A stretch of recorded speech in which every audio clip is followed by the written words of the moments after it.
principles here. President Donald Trump, who has not given up, and we have former Vice President Joe Biden.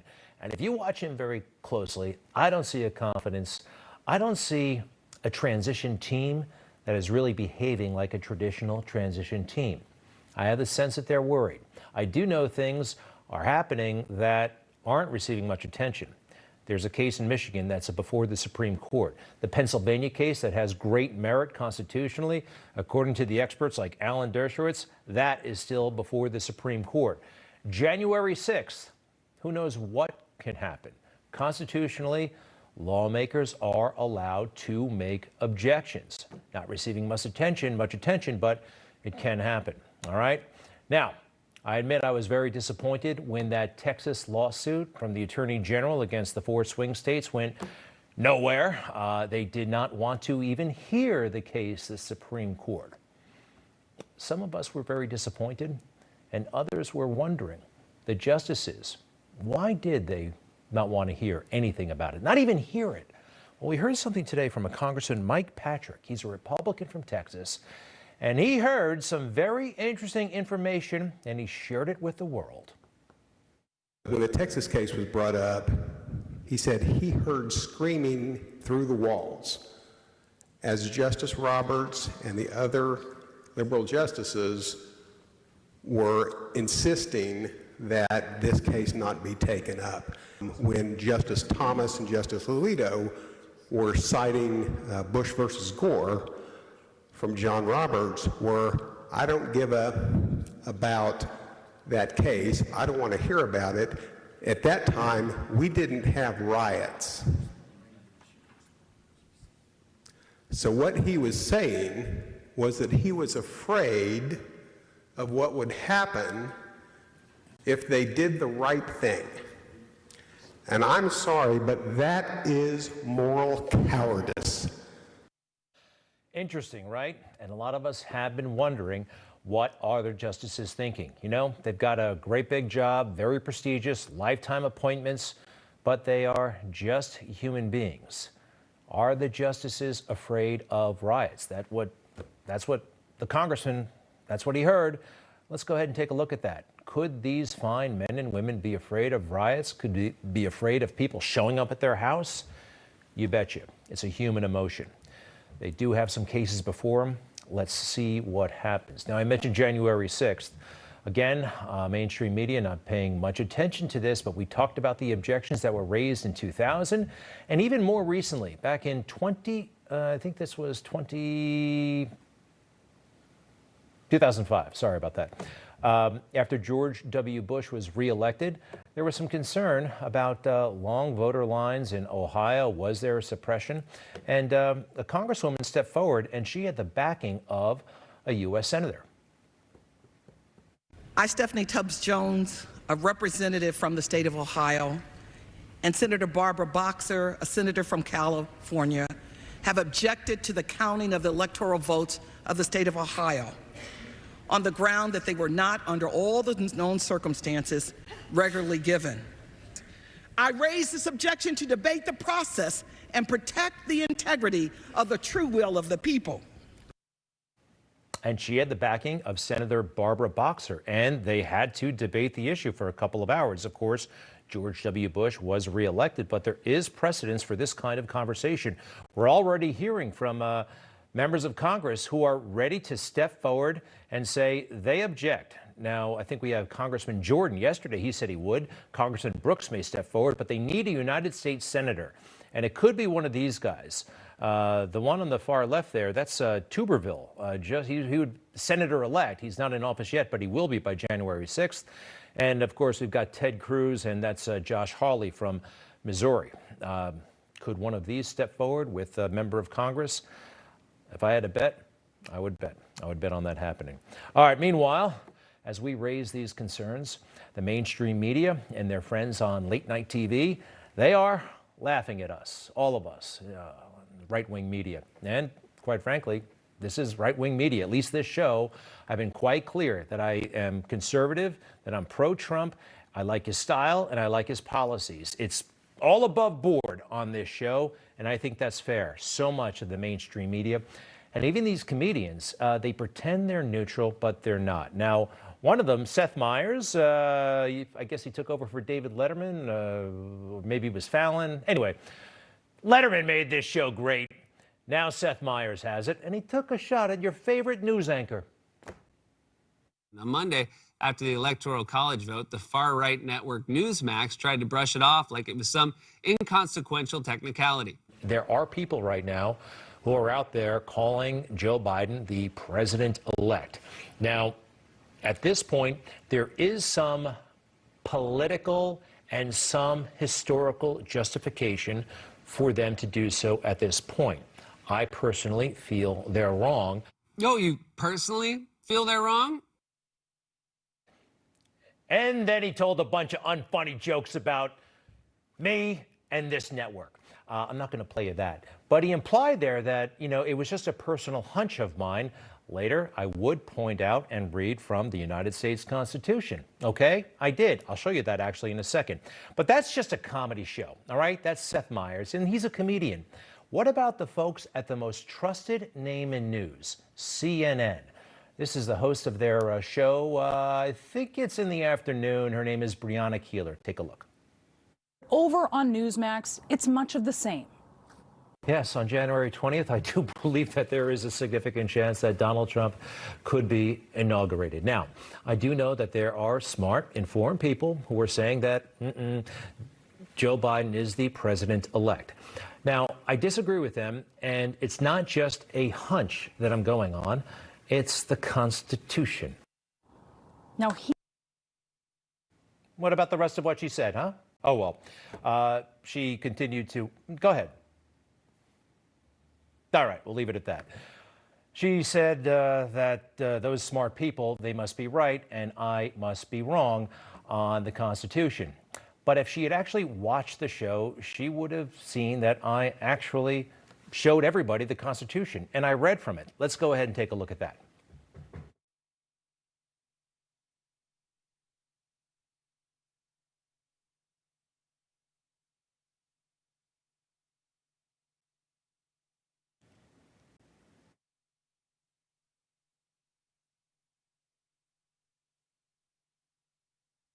The person having the greatest number of votes shall be the president. That does not happen until January 6th. All right, see what happened there? I actually cited the Constitution. I did not say it was just my gut or this is how I would like things to be. And I said that, you know what? Smart people can disagree about this issue. They seem to think that, no, only smart people can agree with them. What was I thinking about when I said smart people can disagree? I was thinking about the Supreme Court. How many decisions have we seen where it's 5-4? These are people with some of the greatest resumes in the entire world, and they don't see eye to eye on fundamental issues of the Constitution. Okay, you can disagree. And yes, in this case, there are very fine people on both sides. Fair enough? Fair enough. All right. This stuff has been really weird, though. Really, really, really weird. I missed this when it first happened. Barack Obama, with his new book, went on the Colbert Show and said something very, very peculiar. If I could make an arrangement where I had a stand-in, a front man or front woman, and they had an earpiece in, and I was just in my basement in my sweats, looking through the stuff, and then I could sort of deliver the lines, but somebody else was doing all the talking and ceremony. I'd be fine with that. Very similar to the situation that might unfold, huh? Even the basement was mentioned. Wow, that is something else. All right, something else that I find very, very weird. Kamala Harris. This is one of the many, many reasons why I do not want the Biden-Harris folks in the White House. Kamala, she's going to be tough to handle if it comes to that. She sits down for an interview with the network news, and it's all about who has a certain organ and who doesn't. Take a look. We still have so much work to do to remind our children of every gender that they should not be confined by the limited perception that some might have of who they are and what they can be. And this is where we are, I think, advancing as a society with each one of these moments. It says to everyone, don't let anyone put you in a box because of your gender. And I think that's important.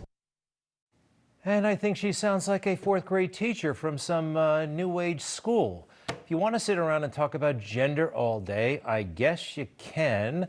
I think there are far more interesting things to talk about. By the way, Robin Roberts seemed to be totally eating this up, okay? This was like some wisdom that she had never heard before. Oh, finally, somebody is talking about accepting men and women and boys and girls. And oh, wow, this is really, really new stuff.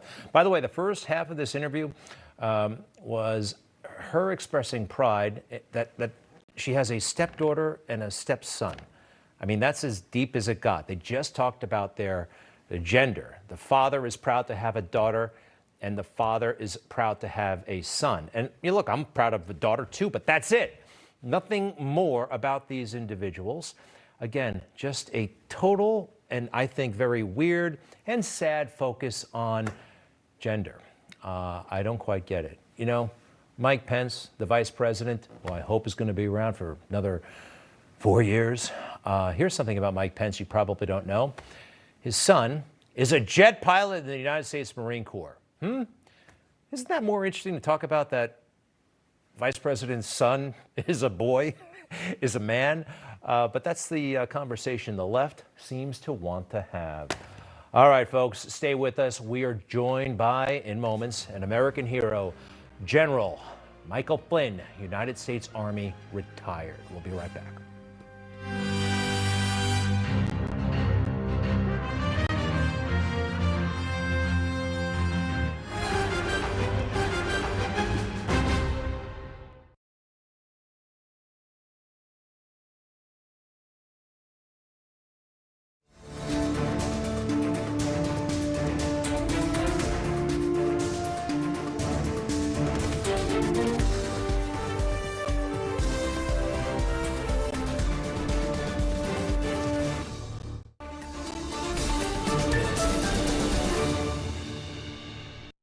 This program is brought to you by Pray.com, the #1 app for daily prayer and bedtime Bible stories. In the beginning was the Word, and the Word was with God, and the Word was God. The same was in the beginning with God. All things were made by Him, and without Him was not anything made that was made. In Him was life, and the life was the light of men.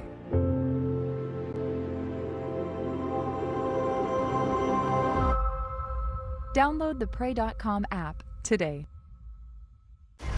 When everything else around you fails, your house is your most important asset. But do you own it? Don't be so sure. Homeowners are just not aware of how vulnerable they are. Deborah thought she owned her house until the police showed up and told her she didn't. I could not believe that we actually were getting evicted from our home that we did not sell. Deborah's home was stolen by cyber criminals. Identity protection is necessary, but it don't protect your house. They're hacking your deed. They're doing it all the time. The FBI calls title and mortgage fraud the fastest growing white-collar cybercrime in America. And the next victim could be you. Homeowners need to realize that they have power with Home Title Lock.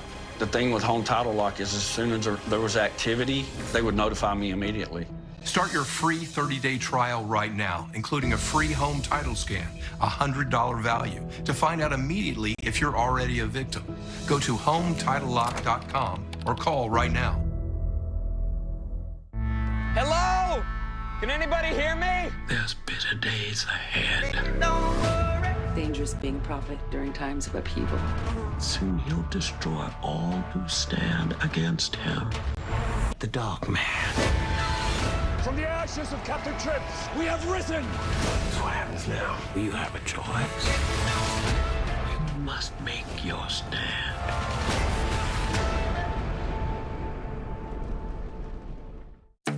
A must in your medicine cabinet. Less sick days. Cold coming on? Zicam is clinically proven to shorten colds. Highly recommended. Zyfans love Zicam's unique zinc formula. It shortens colds. Zicam Zinc that cold. Constipation can happen all around us. You just need to know where to look.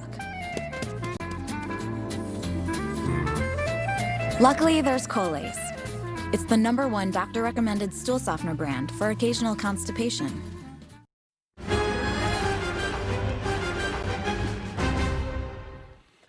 Former General Michael Flynn joins us. For all too short a time, he was President Trump's national security advisor. He was unfairly and it looks like illegally targeted by the FBI and rogue prosecutors. General Flynn recently pardoned by the President of the United States.